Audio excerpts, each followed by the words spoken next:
नमस्कार। कार्यक्रम सीधा कुरा जनतासँग हेर्नको निमित्त न्यूज 24 टेलिभिजन हेरेर बसिरहनु भएका र इन्टरनेटको माध्यमबाट विश्वभर हामीलाई हेरेर बसिरहनु भएका तमाम दर्शक महानुभावलाई हार्दिक स्वागत गर्दछु। म सम्झना भुजेल। अब के हुन्छ यो मुलुकमा सबैलाई यही चासो छ। अब के हुन्छ सबैलाई जान्न मन छ। सबैभन्दा बढी त सत्तामा बसेकाहरू र सत्तामा पुग्न चाहनेहरूलाई नै अब के हुन्छ भन्ने डर छ भन्ने भने बडो चासो पनि छ। हामी जनतालाई पनि चासो नहुने कुरै भएन। तर अब के हुन्छ भन्ने जान्नका लागि अढाई दशक अघि फर्कनु पर्ने हुन्छ। 2052 सालमा नेपालमा यस्तै दुर्दिन सुरु भएको थियो। सर्वोच्च अदालतले प्रतिनिधि सभा पुनर्स्थापना गरिदियो, तर त्यतिखेर प्रतिनिधि सभामा कसैको बहुमत थिएन। यस्तो अवस्थामा सांसदहरू खसी बाख्रा सरह लिलाम हुन थालेका थिए। सांसदहरूको लिलाम बराबर भएको दर्दनाक दृश्यहरू यो देशले भोग्नु परेको थियो। जनताले ती दृश्यहरू देख्नु परेको थियो। अहिले पनि प्रतिनिधि सभामा कसैको बहुमत छैन। सर्वोच्च अदालतले गत आइतबार नेकपा एमाले र माओवादी केन्द्र बिउत्याउने फैसला गरिदियो। फैसलापछि प्रतिनिधि सभामा सरकार बनाउन कसैको बहुमत छैन। उहिले बहुमत नहुँदा के हुन्थ्यो, संयुक्त सरकार कसरी बन्यो, त्यो तमासाको दर्दनाक दृश्यहरू देशले भोगेकै हो। के अब पनि यस्तै हुन्छ त्यो हामीलाई थाहा छैन। यो कुरा कसलाई थाहा छ त? यो कुरा थाहा छ भने प्रधानमन्त्री केपी शर्मा ओलीलाई थाहा छ। पुष्पकमल दाहाल प्रचण्ड, माधव कुमार नेपाल, शेरबहादुर देउवा, मधेस केन्द्रित दलका नेताहरूलाई नै थाहा छ। उहाँहरूले आफूहरूलाई लिलाम बिक्रीमा बढाउनुहुन्छ कि आराम गरेर बस्नुहुन्छ? अहिले सबैको ध्यान भने यता छ। आशा गरौँ हामीले अब सांसदहरू खसी बाख्रा सरह बिक्री भएको देख्नु नपरोस् भनिरहँदा अहिले देशको राजनीति वृत्तमा एक थरी खित्का छाडेर हाँसिरहेका छन् भने अर्को थरी डाको छोडेर रोहिरहेका छन्। रुनेहरू यसरी रोइरहेका छन् कि उनीहरूको आँसु एकै ठाउँ भेला हुने हो भने बागमतीमा बाढी आए सरह नै हुन्थ्यो होला। हाँस्नेहरू भने ओलीको जमात हुन्, रुनेहरू भने प्रचण्ड र माधव कुमार नेपालको जमात। रुँदै रुँदै माधव कुमार नेपाल केपी ओली नेतृत्वको घरमा फर्कन विवश हुनु भएको छ। एमाले पुनर्स्थापित हुँदा देशभरका एमालेहरूलाई हर्ष बढाई जारी छ। तर अचम्म माओवादी केन्द्र पुनर्स्थापित हुँदा कुनै हर्ष बढाई देखिँदैन। एमालेको पक्षमा खुसीको लहर चल्दा माओवादी भने किन खुसी हुन सकेन, यो हामीलाई थाहा नहुने कुरा हो। तर कुनै दिन उनीहरूले नै जवाफ दिनेछन्। के दिन्छन्? आगामी दिनमा नेपाली जनताले थाहा पाउनेछन्। देशले बाटो लिन्छ भन्ने आशामा धेरै नेपाली जनताहरू थिए। दुःखको दिन जान्छ भन्ने आशमा थिए यो देशका नागरिकहरू। नारा नै लगाइएको थियो, समृद्ध नेपाल, सुखी नेपाली। तर खोइ त दलहरूको गाई जात्रा मात्र हेरिरहनु पर्ने भएको छ। सत्ताको लुच्छा चुडी मात्र हेरिरहनु पर्ने परिस्थिति छ। गफ भने चान्चु नै हुन्न नेताजीहरूको। आश्वासन त गुलियो नै हुने भयो। तर देश र जनताले हारिरहँदा नेताहरूले मात्र जितिरहने खेल कहिलेसम्म? पक्कै त्यो दिन पनि आउला जुन दिन जनताले जित भएको देख्न पाइयोस्। आउनुहोस् यो सँगै सुरु गरौँ जनताको चासो, गुनासो र प्रश्न सहितको विशेष कार्यक्रम सीधा कुरा जनतासँग।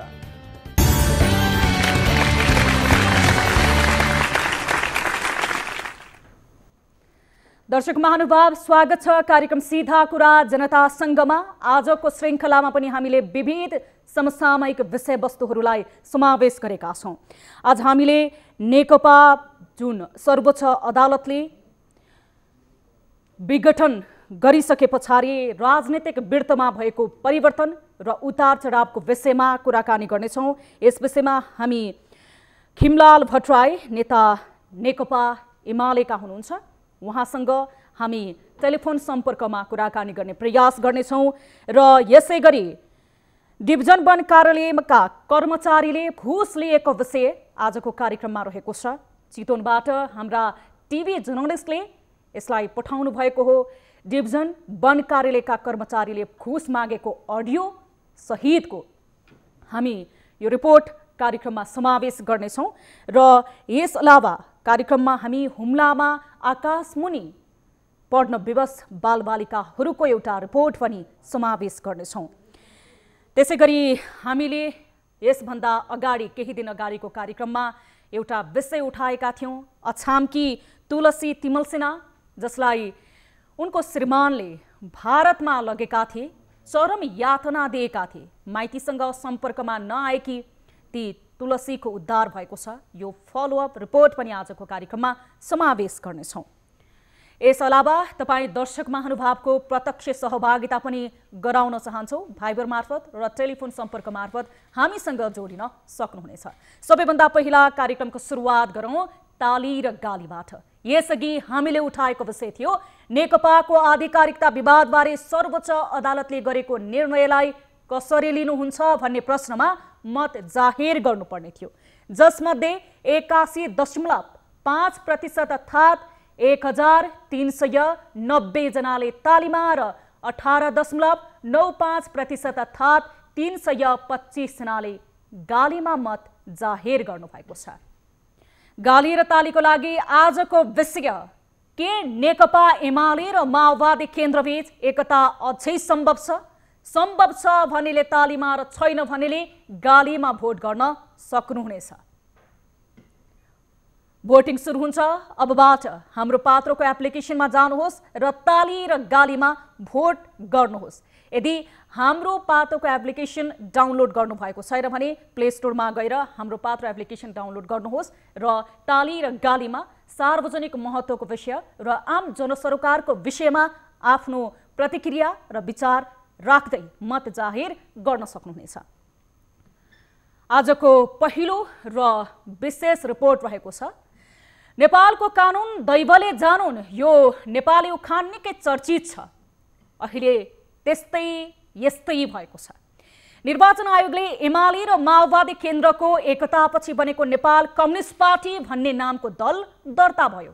2075 जेठ 23 गतेमै निर्वाचन आयोगले नेपाल कम्युनिस्ट पार्टी नेकपा नाममा दल दर्ता गरिदियो। पहुँचवालाहरू भएपछि आयोगलाई के को मान्थापछि? ठुलाले भनेपछि किन नगर्ने भन्नु? आयोगले जेठ 3 गते नै दर्ता भएको नेकपालाई दलको औपचारिक मान्यता दिइहाल्यो, जबकि 2073 साल मङ्सिर 30 गते नै नेपाल कम्युनिस्ट पार्टी दर्ता भएको रहेछ। के निर्वाचन आयोगलाई थाहा नभएकै हो र? पक्कै होइन। एमाले र माओवादी केन्द्र जो सत्तामा स्टेक होल्डर थिए उनीहरूको अगाडि आयोगको के चल्थ्यो र? उनीहरूकै सिफारिसमा आयोगका पदाधिकारी नियुक्ति भए मिलुन्जेल आफ्नै नमिल्दा सतुर। मिल्दासम्म केही भएको थिएन। अहिले विवाद चरम बनेपछि सर्वोच्च अदालतको यसरी अर्को नाम दिनु त अवैध भनिदियो। अहिले अदालतको आदेश आयोगलाई भालुको कनपट भएको छ। यति मात्र होइन, नेपाली राजनीति नै सङ्कटमा परेको छ। हेरौँ यो विशेष रिपोर्ट। एमाले र माओवादी केन्द्रको एकता सम्झौता। यो दृश्य दुई ठुला कम्युनिस्ट पार्टी एमाले र माओवादी केन्द्रको एकताको हो। 2075 जेठ 3 गते मदन आश्रित स्मृति दिवसका दिन यी दुई ठुला कम्युनिस्ट पार्टीबीच धुमधामका साथ एकता भएको थियो। त्यसबेला केपी शर्मा ओली र पुष्पकमल दाहाल प्रचण्डले अब मुलुकमा कम्युनिस्ट सरकार 50 वर्षसम्म कायम रहन्छ मात्र भनेनन्। उनीहरूले थुप्रै चुनौती छन् तर थुप्रै अवसरहरू पनि छन्। अब यहाँ न एमाले छ न माओवादी, यो अर्को छुट्टै नयाँ कम्युनिस्ट पार्टी बनिसक्यो, यस्तो भनाइराखेका थिए। त्यो केन्द्रीय कमिटी 441 जनाको त्यस केन्द्रीय कमिटीलाई सञ्चालन अलिक त्यति केन्द्रीय कमिटी छिटो बस्न गाह्रो हुने भएको हुनाले 45 सदस्यीय स्थायी कमिटी बनाउने। उहाँको सम्पत्ति र दायित्व सम्बन्धी छैटौं प्रस्ताव छ। यसमा छलफल गर्दा साजिकमा रहेका नेपाल कम्युनिस्ट पार्टी एमाले र नेपाल कम्युनिस्ट पार्टी माओवादी केन्द्रको नाममा रहेका सबै सम्पत्ति तथा दायित्वहरू एकीकरण भएको दल नेपाल कम्युनिस्ट पार्टीमा सर्ने मिल्ने गरियो। तर यो भनाइ 22 महिना पनि टिकेन। जनताले विश्वास गरेर दुई कम्युनिस्ट पार्टीलाई सुविधाजनक बहुमत दिए, त्यो पनि अब एकता गर्दैछन् भनेर यो विश्वासमाथि अहिले विश्वासघात भएको होइन र? निर्वाचन आयोगले किन दर्ता गरियो? दुई ठूला कम्युनिस्टहरू एक भए। एमाले र माओवादी केन्द्र दुवै पार्टीलाई विघटन गर्दै नेपाल कम्युनिस्ट पार्टी नाम दिएर निर्वाचन आयोगमा दर्ता प्रस्ताव लगियो। यो प्रस्तावको सुरुमा निर्वाचन आयोगले नाम जोड्ने भनाइ राख्यो र फेरबदल गर्न भनियो। कारण थियो ऋषि कटेल नेतृत्वको पार्टीको नाम पनि नेपाल कम्युनिस्ट पार्टी नै थियो। यो पार्टी 2073 साल मङ्सिर 30 गते दर्ता भएको थियो। एमाले र माओवादी केन्द्र मिलेर बनाएको नेपाल कम्युनिस्ट पार्टीमा पुष्टमा नेकपा अर्थात् नेकपालाई स्पेस दिएर नाम प्रस्ताव गरियो। यो प्रस्तावलाई निर्वाचन आयोगले मान्यता दियो। कतै कतै कुनै पसल वा खाजा घरहरूको नाम राख्दा पनि न्यू, नयाँ, पुरानो जस्ता पुर्खा जोडेर नाम दिने गरे झैँ नेपाल कम्युनिस्ट पार्टी नेकपा भन्दै नाम निर्वाचन आयोगले दर्ता गरियो। कानुनी आधार पुग्ने भन्दै आयोगले दिएको नाम अहिले आएर कसरी गैर कानुनी बनियो त? यो प्रश्नको निरूपण पक्कै सर्वोच्च अदालतले गर्ला। सर्वोच्च अदालतले के भन्यो? निर्वाचन आयोगको निर्णयसँग असहमत बनेका ऋषि कटेलले आफूलाई अन्याय भएको भन्दै सर्वोच्च अदालतमा रिट दायर गरे।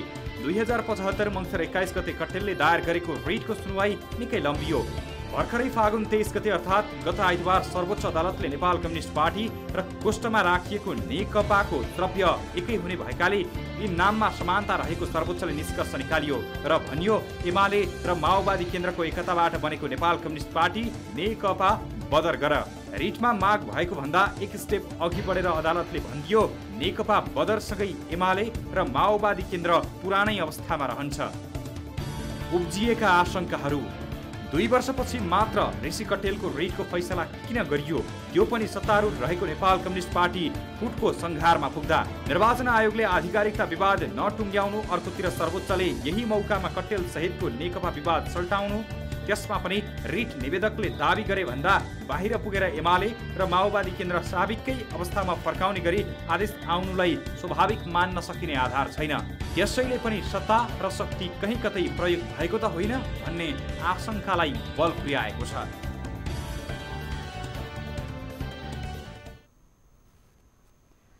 दर्शक महानुभाव, हामीसँग यति बेला कुराकानीको लागि राष्ट्रिय सभा सदस्य एवं साबिकको नेकपाका प्रमुख सचेतक खिमलाल भट्टराई टेलिफोन सम्पर्कमा जोडिनु भएको छ। हामी उहाँसँग कुराकानी गर्छौं। माननीयज्यू, स्वागत छ यहाँलाई कार्यक्रम सीधा कुरा जनतासँगमा। हजुर, धन्यवाद। अब मुलुक कम्युनिस्टमय बन्यो, 50 वर्षसम्म पनि कम्युनिस्टकै सत्ता रहन्छ भन्दै एमाले र माओवादी केन्द्रबीच तपाईहरूको एकता भएको थियो, तर 3 वर्ष पनि टिकेन नि। हजुर, तपाईले प्रश्न गर्नुभयो, तर पनि हजुर कम्युनिस्टहरू कति टिक्छ कति टिक्दैन भन्ने कुरा हजुर अब हेर्दै जाने कुरा हो। अब यसमा चाहिँ अहिले पनि देशमा हाम्रै नेतृत्वको सरकार छ र यो सरकार गिरिनै हाल्यो भन्ने कुरा पनि छैन। र भविष्यमा देशको कम्युनिस्ट आन्दोलन कमजोर हुन्छ भन्ने कुरा पनि छैन। नेपाली जनताले कम्युनिस्ट आन्दोलन, कम्युनिस्ट पार्टी, त्यसभित्र पनि अझै नेपाल कम्युनिस्ट पार्टी एमाले जुन आज देशमा फेरि एउटा पुनर्स्थापित भएको स्थिति छ, यो पार्टीप्रति जनताको असाध्यै अगाध स्नेह छ, माया छ र हामी फेरि पनि देशको कम्युनिस्ट आन्दोलनलाई अगाडि बढाउँछौँ।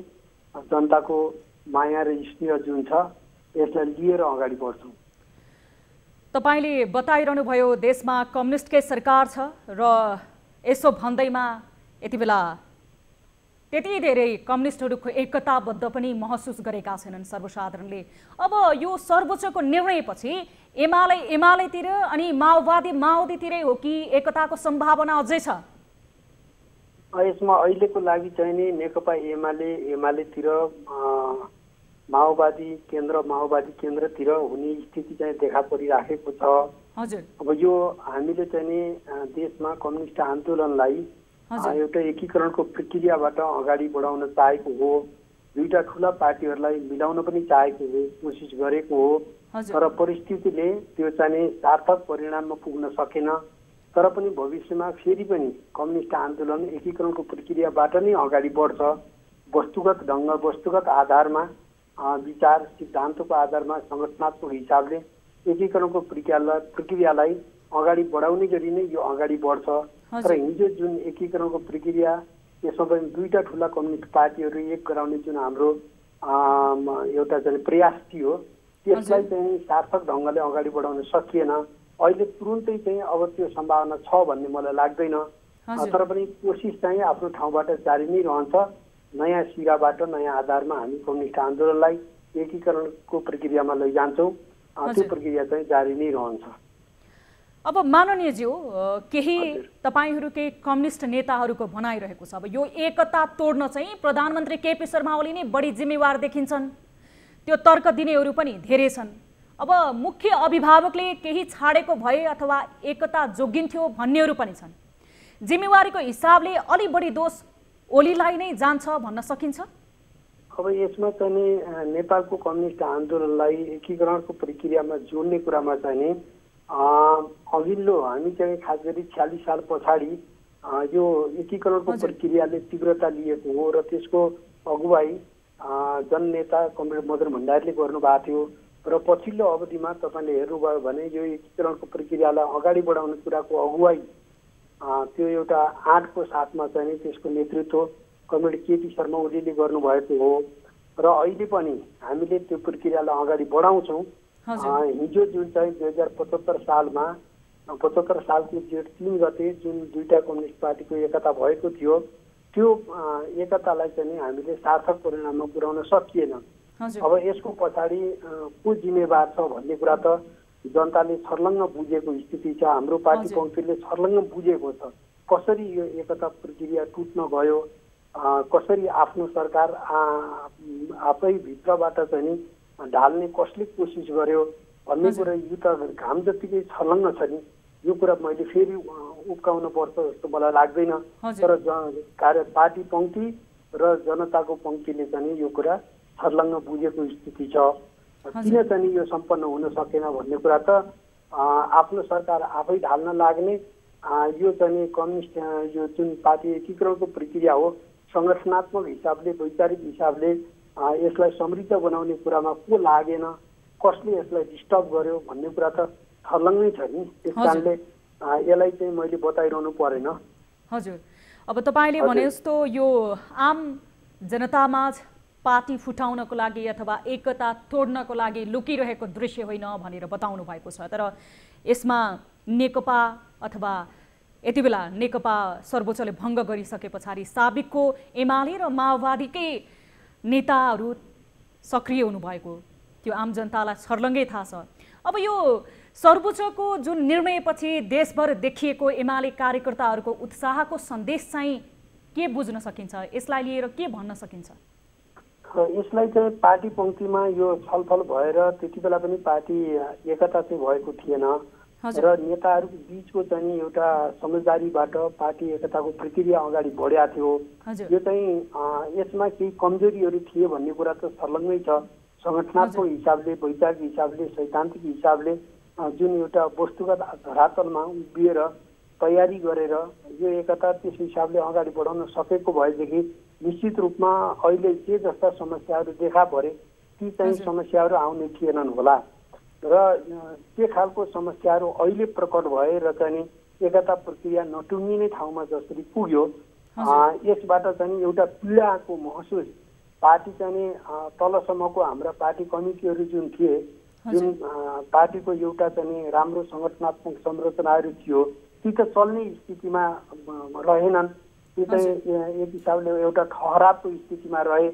सिङ्गो पार्टी पङ्क्ति चाहिँ निष्क्रिय हुन पुग्यो। त्यसबाट एउटा ठुलो पीडा चाहिँ महसुस भइरहेको थियो पार्टी पङ्क्तिलाई र आज चाहिँ यो पार्टी छुट्टा छुट्टै हुँदाखेरि चाहिँ एउटा खुसी मनाएको जस्तो चाहिँ देखिन पुगेको छ। वास्तवमा खुसी उत्पन्न भएको जस्तो एउटा चाहिँ पार्टी पङ्क्तिमा त्यसले एउटा उत्साह दिए जस्तो चाहिँ स्थिति बन्न पुग्यो। किन भन्दाखेरि त्यो चाहिँ एउटा वस्तुगत आधार यो एकता गर्न सकेका रहेनछौँ भनेर त्यो कमी महसुस गर्नुपर्ने नेतृत्वले कमजोरी महसुस गर्नुपर्ने ठाउँमा चाहिँ अहिले पुग्यो र त्यस कारणले चाहिँ यो स्थिति उत्पन्न भयो भन्ने मलाई लाग्छ। हजुर, माननीयज्यू अब कुरा गरौँ सरकारको, यही सरकारले निरन्तरता पाउँछ भन्ने आवाजहरू पनि सुनिएका छन् एक धारबाट। अर्को धारबाट होइन, अब यो सरकारले निरन्तरता पाउने सम्भावना छैन भनेका छन्। के छ आधिकारिक तपाईहरूको विचार? अब यसमा चाहिँ नि अब यो सरकारले चाहिँ नि देशको पक्षमा, जनताको पक्षमा असाध्यै सक्रियताको साथमा काम गरेको छ। विकास निर्माणको एउटा नेपालमा विकासको राजनीतिको सुरुवात चाहिँ यो सरकारले गरेको छ। यो सबै एउटा जनताको पक्षमा काम गरेको हेर्दाखेरि, देशको राजनीतिलाई चाहिँ विकासतर्फ केन्द्रित गरेको देख्दाखेरि, राष्ट्रियतालाई मजबुत गराएर अगाडि बढिराखेको हेर्दाखेरि यो सरकार ढाल्नुपर्ने, यो सरकार हटाउनुपर्ने कुनै कारण छैन। तर एउटा संसदीय गणितको हिसाबले हेर्दाखेरि अब माओवादी र साबिक नेकपा माओवादी र नेकपा एमाले मिलेर जुन चाहिँ सरकार बनेको स्थिति थियो, एकता सम्पन्न गरेर त्यो चाहिँ धारा 1 बमोजिम जुन सरकार बनेको थियो, अब त्यो चाहिँ स्थिति रहन्छ वा रहन्न, त्यो माओवादी केन्द्रले के दृष्टिकोण बनाउँछ, उसले चाहिँ आफूलाई कसरी अगाडि बढाउँछ भन्ने कुरामा आधारित हुने भयो। त्यस पछाडि अरू राजनीतिक शक्तिहरूले कसरी यसलाई अगाडि बढाउँछन्, सरकारलाई समर्थन दिने ठाउँमा पुग्छन् वा पुग्दैनन्, कस्तो खालको समीकरण बन्छ, त्यसमा आधारित हुन्छ। हामी चाहिँ यो राजनीतिक स्थायित्वको लागि, देशको लागि, जनताको लागि हामी जुन एउटा चाहिँ एउटा अप्ठ्यारो राजनीतिक परिस्थितिबाट अगाडि बढ्दै आयौँ, हिजोदेखि इतिहासदेखि आजसम्म हेर्दाखेरि देशले एउटा स्थायित्वको माग गरिरहेको छ। देशले द्वन्द्वबाट चाहिँ राजनीतिलाई मुक्त गर्ने एउटा अपेक्षा गरिरहेको छ। जनताको चाहना त्यही छ। त्यसो भएर यो सरकार फेर्ने, सरकार बनाउने, ढाल्ने यो प्रक्रियाभन्दा पनि एउटा स्थायित्वको साथमा अगाडि जाउँ भन्ने हाम्रो चाहना र प्रयास रहन्छ। तर माननीयज्यू, अरू राजनीतिक दलहरूको भूमिका के हुन्छ त्यसले पनि निर्धारण गर्ने भएको हुनाले अहिले त भर्खरै एउटा नयाँ घटनाक्रमबाट राजनीति अगाडि बढ्दैछ, संसद अगाडि बढ्दैछ। त्यसो भएर अहिले भर्खरै भन्न सक्ने कुरा भएन, अरूमा पनि आधारित छ यो विषय। तर हाम्रो चाहना र हाम्रो कोसिस भनेको के हो भने हामी एउटा राजनीतिक स्थायित्वको साथमा अगाडि बढौँ भन्ने नै हो। हजुर। अब यति बेला जुन एउटा जिज्ञासा पनि रहेको छ, तपाईँ आफैले पनि बताउनु भयो, अब जोड घटाउको हिसाबले हेर्ने हो भने माओवादी केन्द्रसँगको सत्ता सहकार्य चाहिँ साबिकको नेकपाको रहन्छ कि रहँदैन? कुराकानी त भइ नै हाल्छ, तर उहाँहरूले अब कसरी लिनुहुन्छ यो घटनाक्रमलाई, अब उहाँहरूले के चाहनुहुन्छ, स्थायित्व दिन चाहनुहुन्छ वा चाहिँ अब फेरि यही जोड घटाउको माध्यमबाट नयाँ समीकरण बनाएर अगाडि बढ्ने कोसिस गर्नुहुन्छ? त्यसमा उहाँहरूको कोसिसले मात्रै केही गर्दैन, अरू नेपाली कङ्ग्रेस, जनता समाजवादी पार्टी उहाँहरूको पनि के दृष्टिकोण रहन्छ त्यसमा पनि भर पर्छ।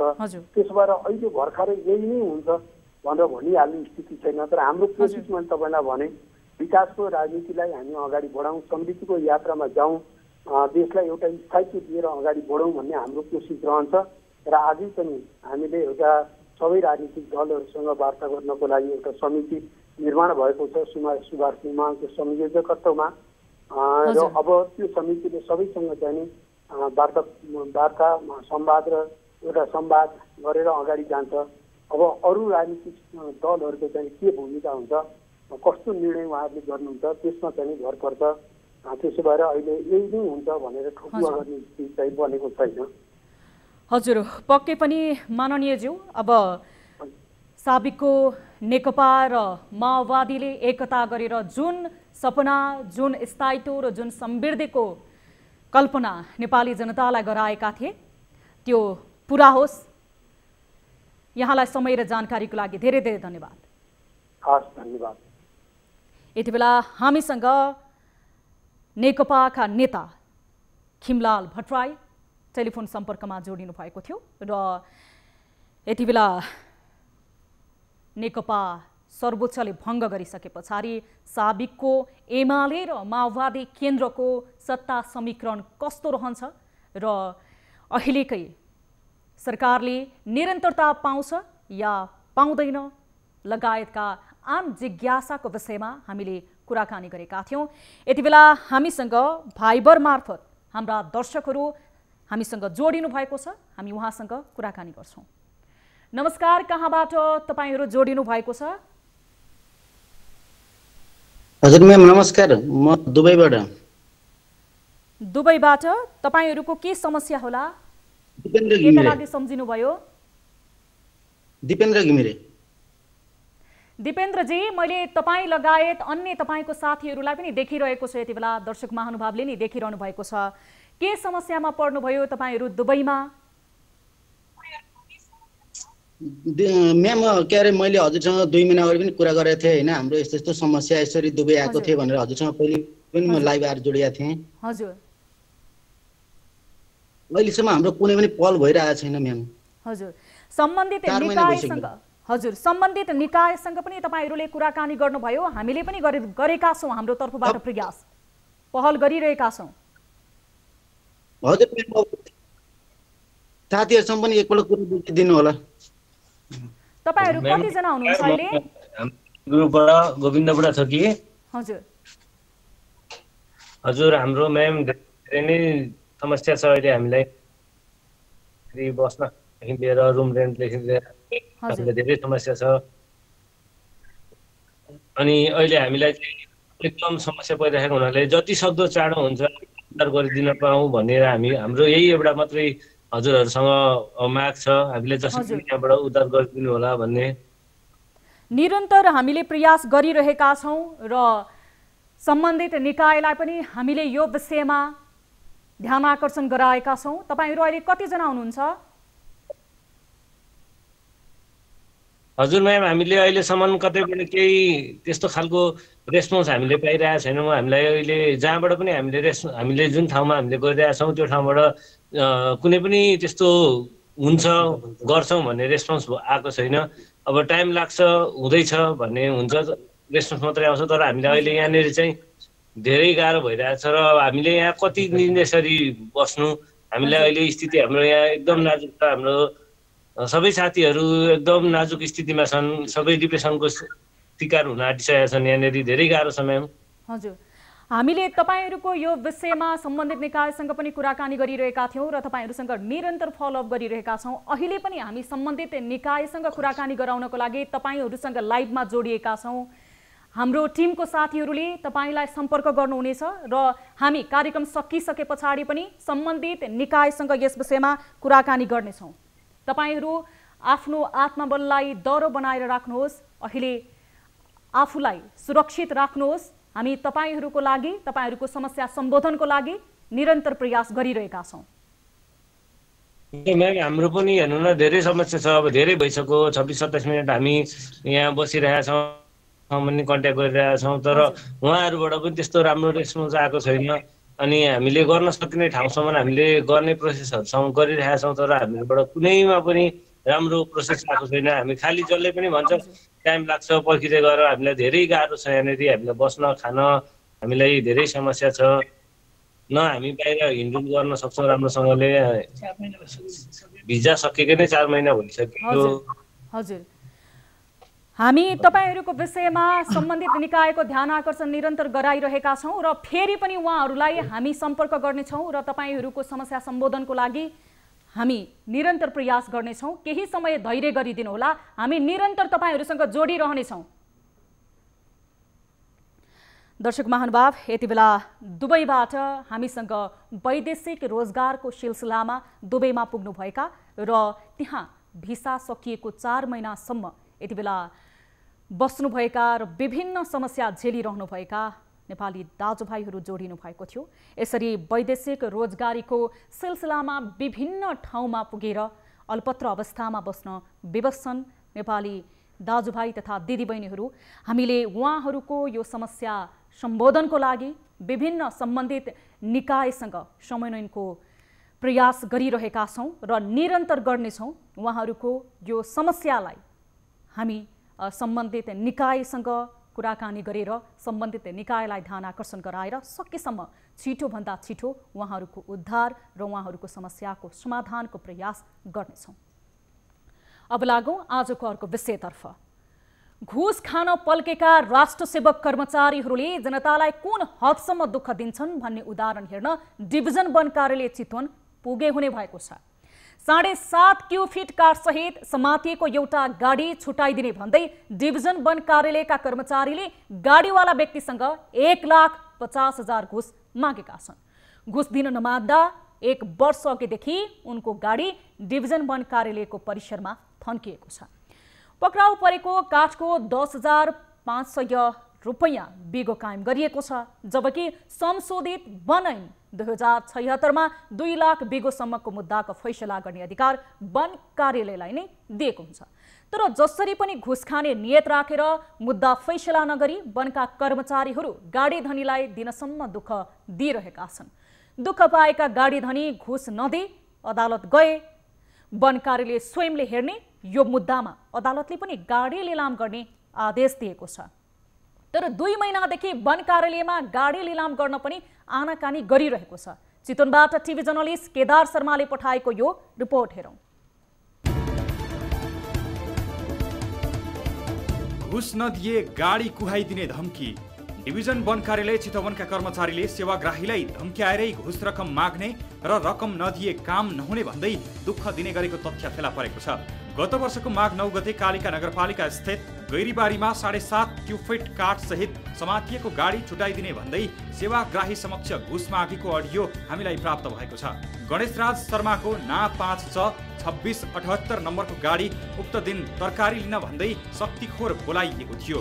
तरकारी लिन भनी गएको गाडीमा सोही फर्निचरका सञ्चालक चन्द्रबहादुर सुनारले जबरजस्ती काठ लोड गरिरहेको अवस्थामा वन कार्यालयका कर्मचारी जगदीप गौतमले गाडी समाते। उक्त गाडीमा 7.5 क्युफिट काठ रहेको थियो। त्यसपछि सहायक वन अधिकृत सुमन खनाल र अनुसन्धान अधिकृत जगदीप गौतमले गाडी धनी समक्ष पटक पटक रकम माग गर्न थाले। 1,50,000 दिए गाडी छुटाइदिने। उनले सानो परिमाणको काठ भएको भन्दै न्यूनतम 1,50,000 रकम दिए गाडी छुटाउन सक्ने बताएका छन्। हामीलाई प्राप्त अडियोमा सुमन खनालले घुस रकम माग्न जगदीप गौतमलाई प्रयोग गरेको देखिन्छ।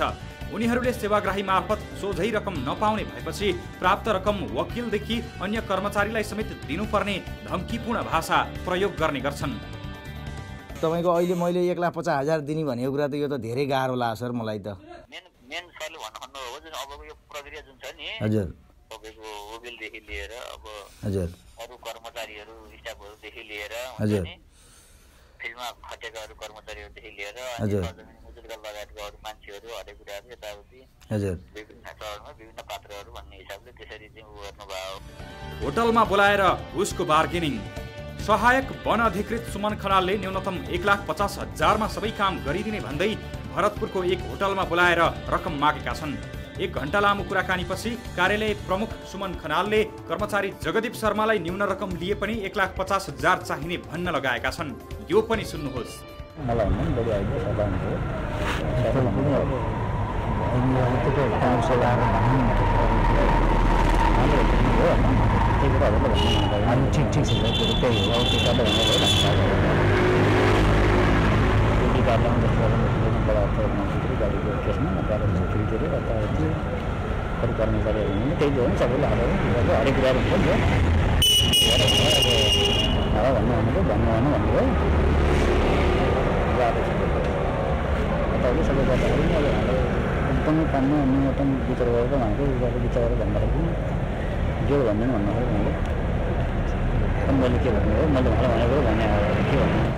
घुस नदिँदा 13 महिनादेखि गाडी कार्यालयमै।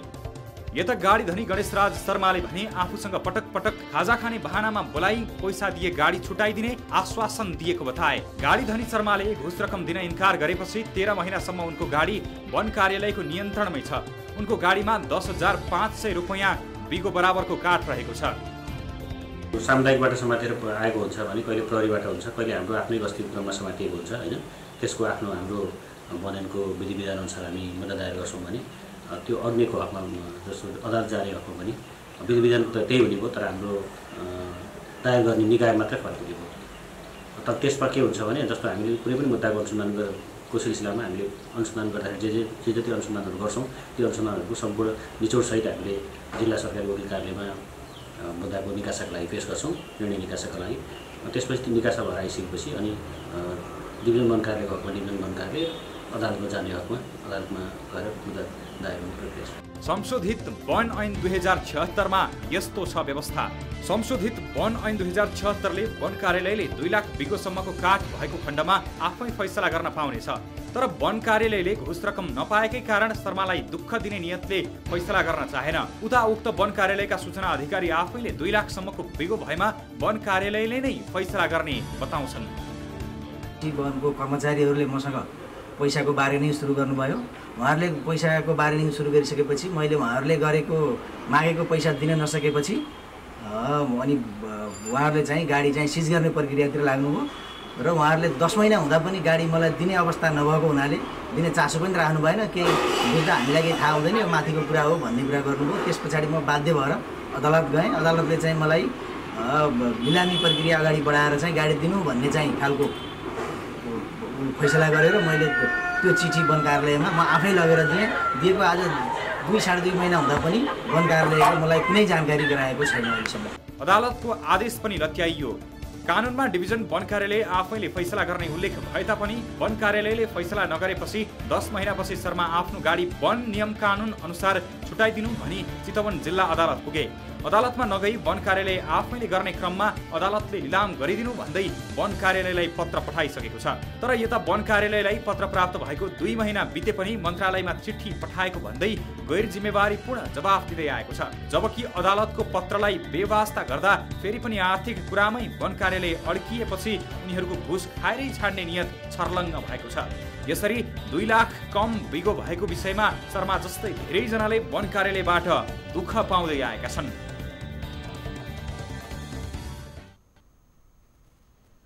दर्शक महानुभाव, यस विषयमा हामी सम्बन्धित निकायका व्यक्तिसँग टेलिफोन सम्पर्क गर्ने प्रयास गरिरहेका छौँ।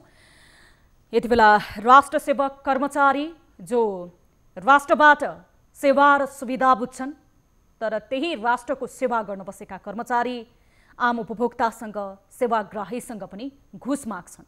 यो नियत कहिले पनि उनीहरूको सुध्रिँदैन। यो रिपोर्टले पनि यसको उदाहरण दिएको छ। आज हामीले उठाएको विषय छ यो वन कार्यालयको, डिभिजन वन कार्यालयका कर्मचारीले सेवाग्राहीलाई धम्काएर घुस मागेका छन् होटलमा खाजा खाने बहाना बनाएर। यति बेला हामीसँग टेलिफोन सम्पर्कमा जोडिनु भएको छ डिभिजन वन कार्यालयका चितवनका प्रमुख पदमराज नेपाल, जो टेलिफोन सम्पर्कमा हामीसँग जोडिनु भएको छ। हामी उहाँसँग कुराकानी गर्नेछौँ। पदम सर, स्वागत छ यहाँलाई कार्यक्रम सीधा कुरा जनतासँगमा। धन्यवाद। अब सर, यो जुन वन कार्यालयको डिभिजन कार्यालयको तपाईँ प्रमुख हुनुहुन्छ, तपाईँका कर्मचारीहरू त ठाडै धम्की समेत दिएर घुस माग्दा रहेछन्, थाहा छ तपाईँलाई? यस सम्बन्धमा मलाई त्यति जानकारी भएन। यस सम्बन्धमा जानकारी छैन सर?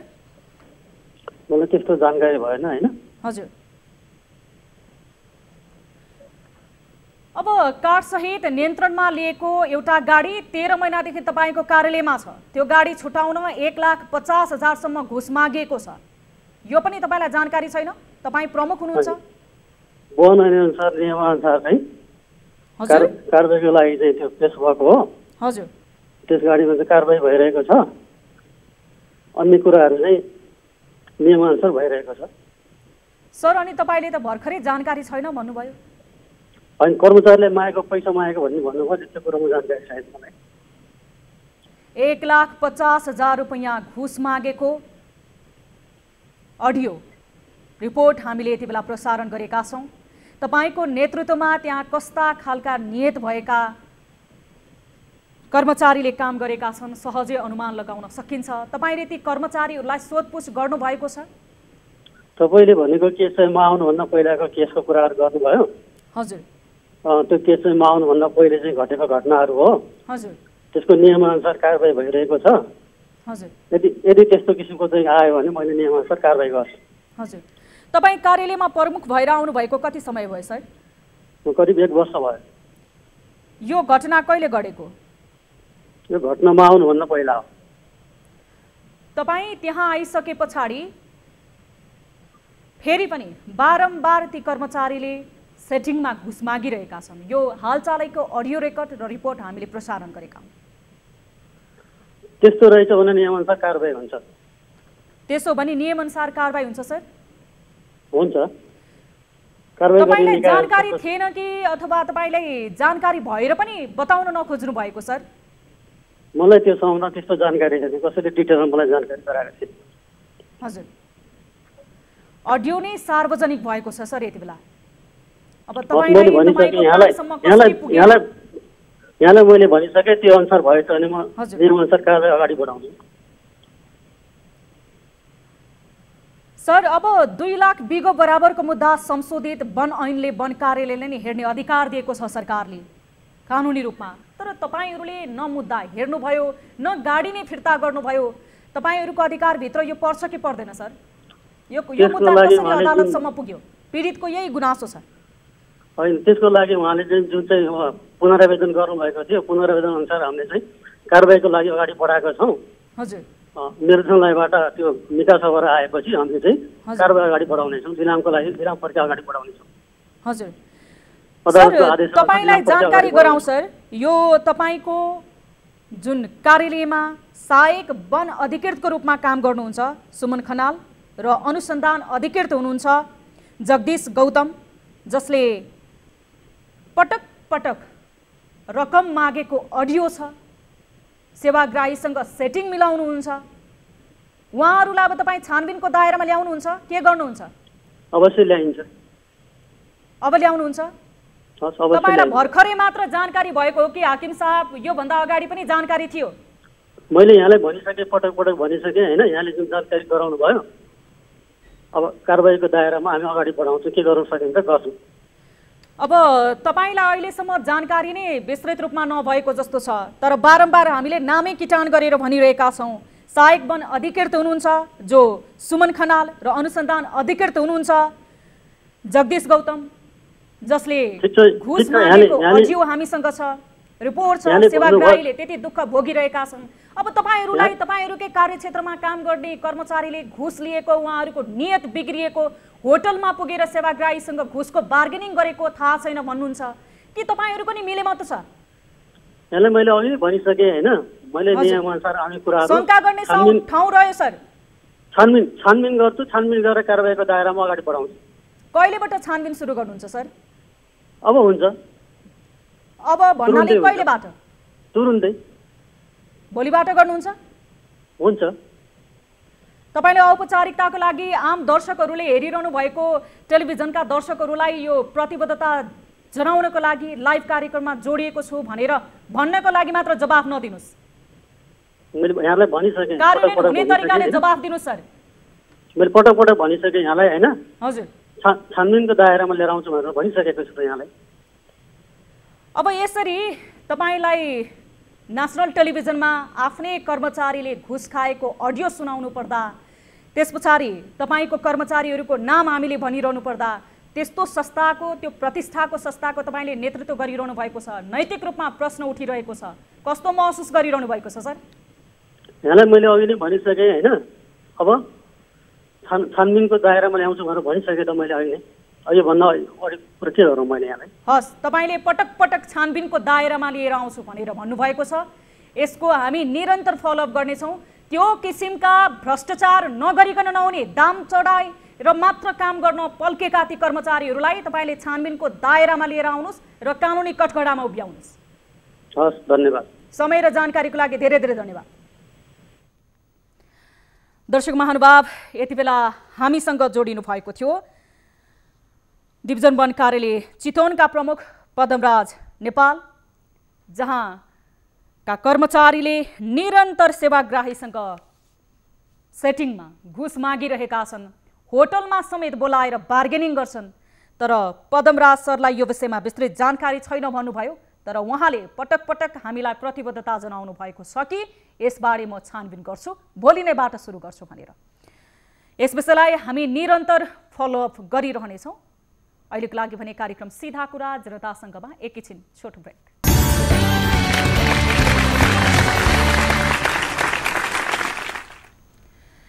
ब्रेकपछि स्वागत छ दर्शक महानुभाव। कार्यक्रम सीधा कुरा जनतासँगमा आज हामीले विविध विषयहरू कार्यक्रममा उठान गरेका छौँ। समसामयिक राजनीतिक विषय, त्यसैगरी चितवनका वन डिभिजन कार्यालयका कर्मचारीले सेवाग्राहीसँग मागेको घुस सम्बन्धी अडियो रेकर्ड र रिपोर्ट पनि प्रसारण गरिसकेका छौँ।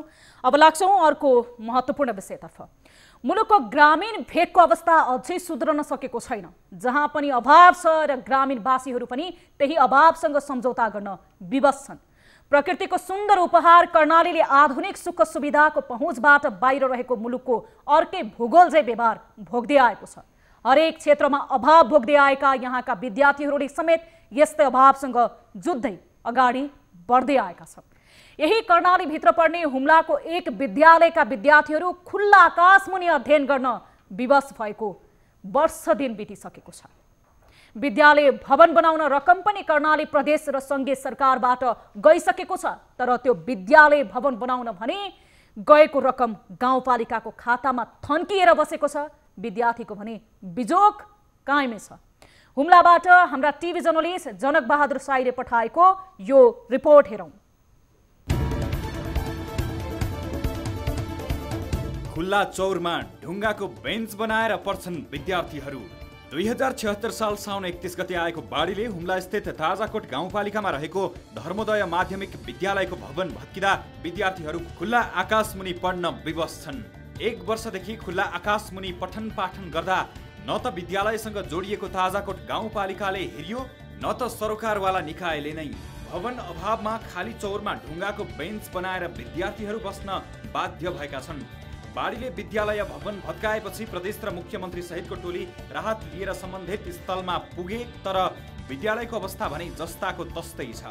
विभिन्न निकायहरूले विद्यालयको भवन सहित भौतिक संरचना निर्माण गर्ने आश्वासन दिए तापनि समयमा नबन्दा विद्यार्थीहरू खाली चौरमै राखेर पढाउन बाध्य भएको प्रधानाध्यापक गङ्गादत्त जैसीले बताउनुभयो।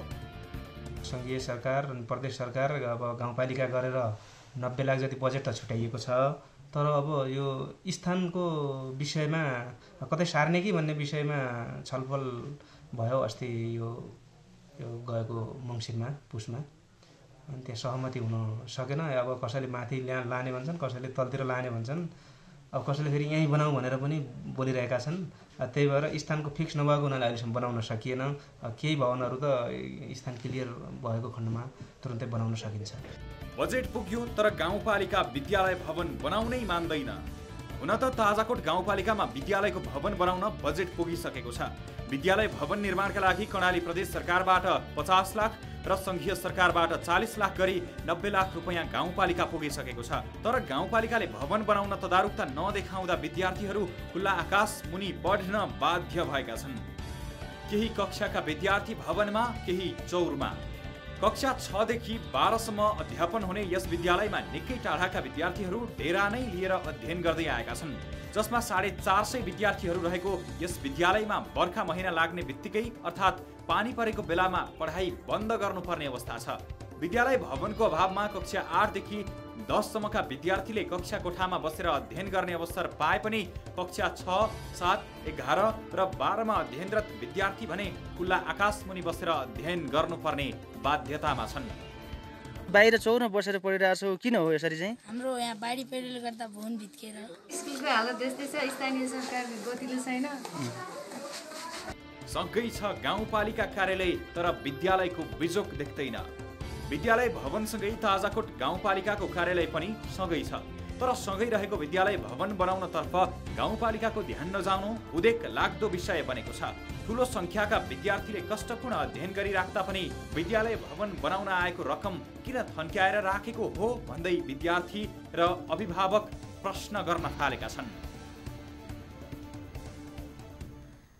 दर्शक महानुभाव, गाउँ गाउँमा सिंहदरबारको नारा लगाएको छ सरकारले र शिक्षामा सबैको पहुँच पुर्याउने प्रतिबद्धता पनि जनाएको छ।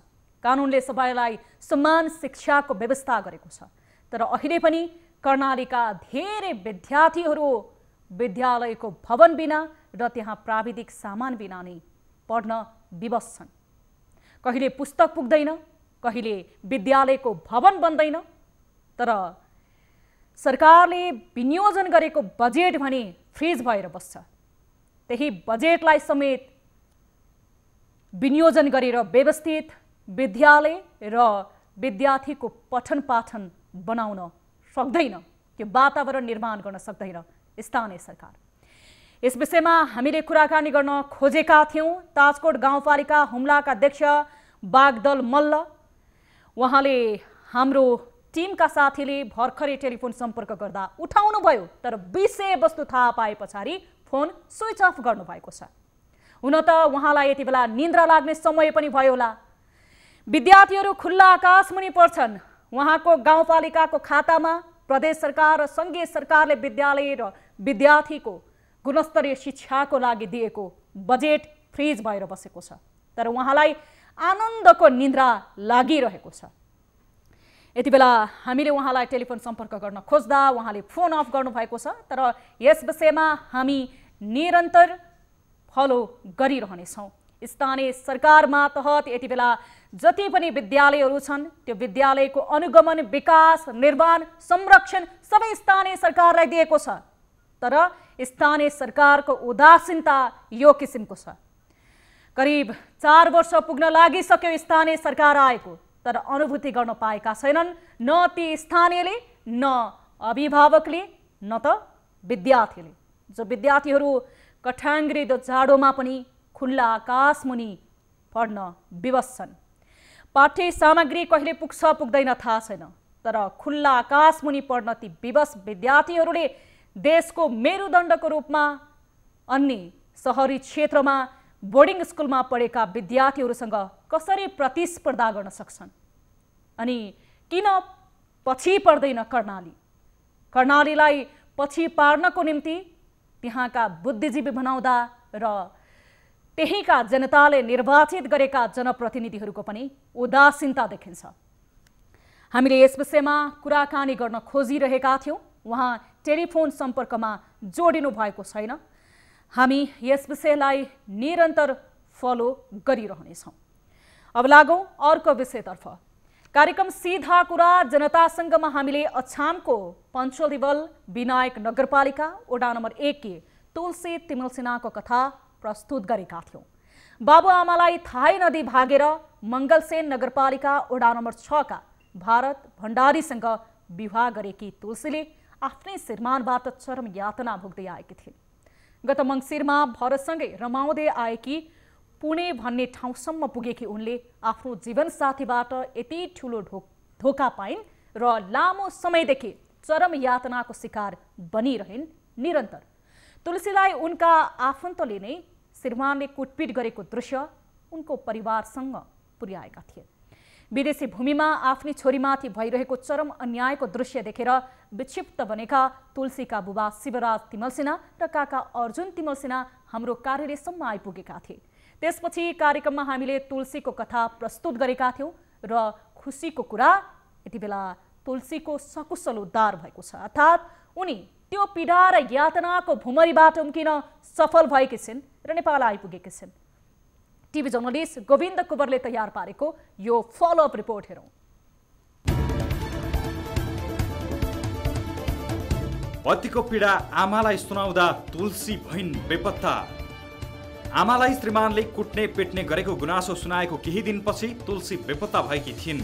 विवाह गरेको केही महिनापछि श्रीमानसँगै भारतको पुणे भन्ने ठाउँसम्म पुगेकी तुलसीका श्रीमान भरत भण्डारीले मारिदिन्छु भन्दै तुलसीलाई कुटपिट गर्ने गर्थे। विश्वास गरी आफ्नो जीवन सुम्पिएकी तुलसीले श्रीमानबाट भोग्दै आएको यातनाको भिडियो समेत सार्वजनिक भएको थियो। जुन भिडियोमा तुलसीलाई भरतले नाङ्गै बाहिर जा भन्दै बारम्बार लछारिरहेका थिए। यो हेर्नुहोस्, सुन्नुहोस्। जे गर्ने गर्न, तँलाई गर भने गर, क्या गर्ने गर, ल गर, क्या गर्ने गर, ल क्या गर्ने गर, ल जति पाए तुला आजका लागि 2 दिन खोलेछस् नि, 2 दिन खोलेछस्, जाने क्या यहाँ छोरी पिटिएको भिडियो देखेपछि अतालिएका अभिभावक न्युज 24 मा यही भिडियो देखेपछि अतालिएका उनका बुबा र काका आफ्नो बेपत्ता छोरीको खोजी र न्यायका लागि भौतारी रहे। तर विभिन्न निकाय धाउँदा पनि केही सिप नलागेपछि न्युज 24 को कार्यालयसम्मै आइपुगेका थिए। आज 10 दिन भइसक्यो छोरी हराएको। अब आमा रोएर साह्रै बेहोस छन् घरमा। अब बाबु बिचरा पनि त्यत्तिकै पागल जस्तै हिँड्दा छन्। भने अब त्यो हराई कसरी हराई, न कसै आफन्तसँग छ न त्यसले हाम्रो कन्ट्याक्टमा छ। अब 4-4वटा भिडियो टर्चर दिएर पुरै तँलाई मारिदिन्छु। उद्धारपछि तुलसी आइपुगिन् न्युज 24 को कार्यालय पानी पोखरीमा। त्यसपछि कार्यक्रम सीधा कुरा जनतासँगमा बेपत्ता तुलसीको खोजी र उनका न्यायका लागि रिपोर्ट प्रसारण गर्यौं र अन्ततः स्त्रीमानबाट पीडा र यातना सहन नसकेर बेपत्ता भएकी तुलसी सकुशल नेपाल फर्किएकी छन्। मंगलबार उनी हाम्रो कार्यालयमै आएर आफूले भोगेका यातना बारे यसरी सुनाइन्।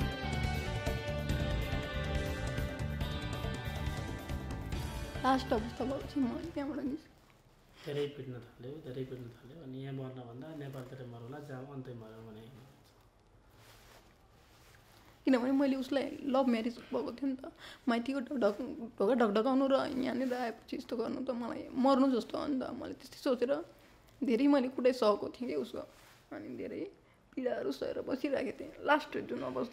लास्ट अवस्था भएपछि म यसरी भाग्न बाध्य भएको हुँ। किनभने मैले उसलाई धेरै सम्झाउने कोसिस पनि गरेको थिएँ, म जाँदिनँ किनभने अब माइतीको किनभने लभ म्यारेज हो नि त। हाम्रो लभ म्यारेज भएपछि यसरी जानु राम्रो पनि हुँदैन, अनि माइती पछि पनि त्यस्तो राम्रो गर्दैनन्, व्यवहार राम्रो गर्दैनन्। किन उहाँहरूलाई सोधेको थिएन नि त मैले, अनि त्यसै म जान्छु भनेको पनि थिएन, यस्तो केटासँग भाग्छु भने पनि भनेको थिएन। अनि त्यसरी माइतीबाट म सपोर्ट कुनै हुँदैन, अनि यस्तो नगर्नुहोस् मलाई भनेर भनेको थिएँ क्या। बेला बेलामा यस्तै सम्झाइरहन्थेँ, अनि त्यसो उहाँले मान्नुहुन्थेन क्या।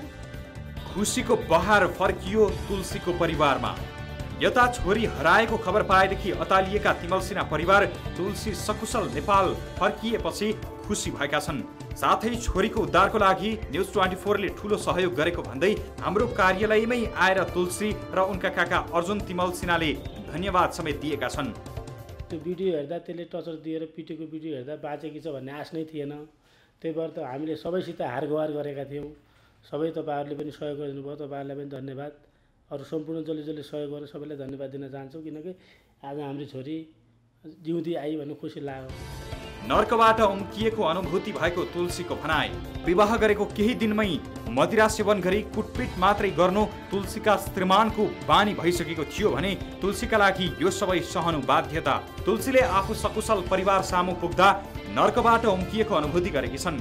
तर यातना र पीडा मात्रै दिइरहने भरतसँग प्रेम गरी विवाह गर्नुलाई तुलसीले जीवनको सबैभन्दा ठुलो गल्ती ठानेकी छन्।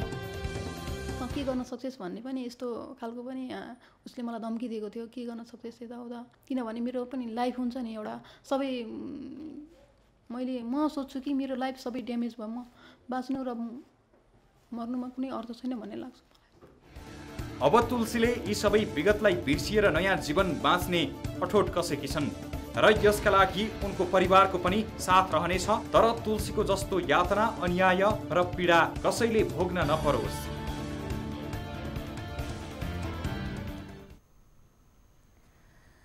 दर्शक महानुभाव, तुलसी तिमल सिन्हा जसको यति बेला उद्धार भएको छ, उनी नेपालसम्म सकुशल आफ्नो परिवार भेट्नलाई आइपुगेकी छन् र हाम्रो कार्यालयसम्म आइपुगेकी थिइन्।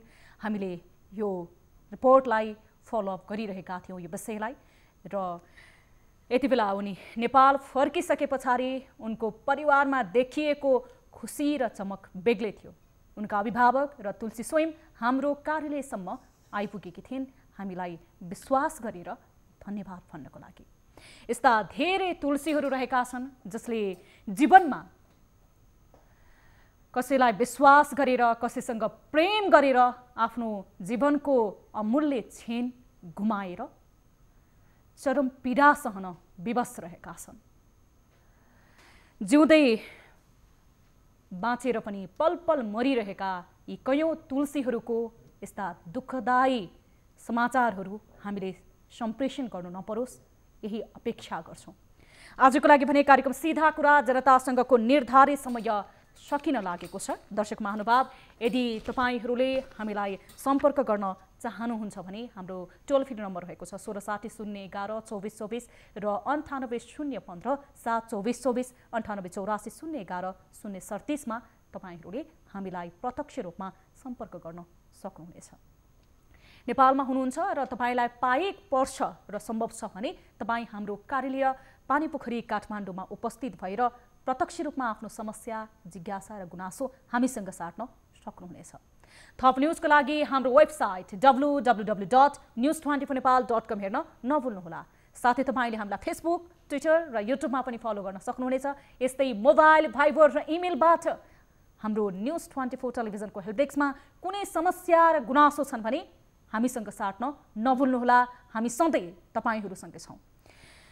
हामी निरन्तर न्युजमा छौँ। कार्यक्रम सीधा कुरा जनतासँगबाट म सम्झना भुजेल बिदा माग्छु। नमस्ते।